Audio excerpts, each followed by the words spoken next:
time to be the best left back in the world, still suffers memory loss when it comes to facing Jinky on the pitch. Johnstone over on the right, he can keep it in, and he can. Taking on Cooper. Taking him on again, getting Cooper going in circles, ball going with him. Johnstone brilliant there, winning the corner. May 1971, Scotland versus England. You ended up in your backside. Was Jimmy playing? He certainly was. Was he?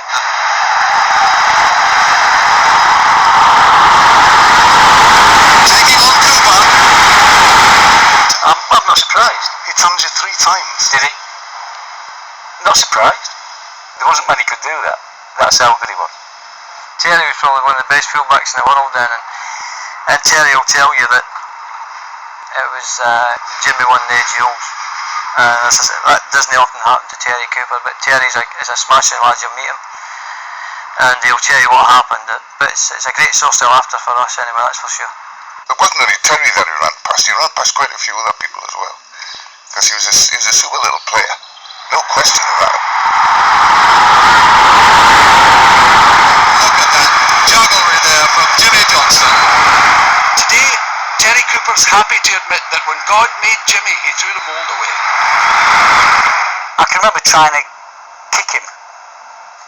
You wouldn't get away with that now. There's too many cameras. But in those days, I mean, you had to stop him somehow. But I've got to be honest, I couldn't get near him. One of the great mysteries of Johnston's career is why he was only awarded 23 international caps.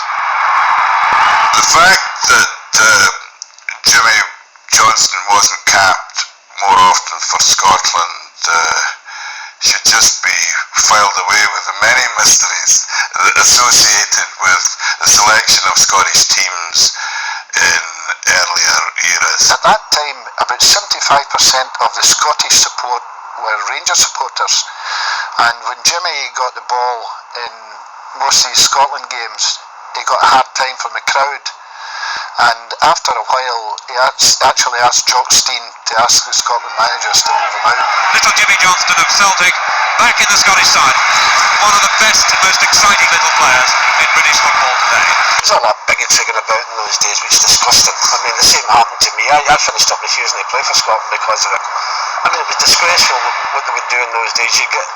I remember when Jock became manager of Scotland, and Jock was a great friend of mine, and I was playing at Manchester United. This was long after I said I'm not going to play anymore.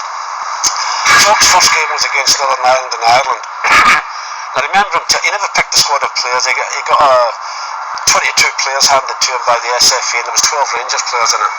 Now, you only play 11 on a Saturday, don't you? But there was 12 Rangers players in it. And that's not any fault of the Rangers players, not their fault at all, but just the ignorance in those days was disgusting. Would Jimmy Johnstone get a game for Scotland today?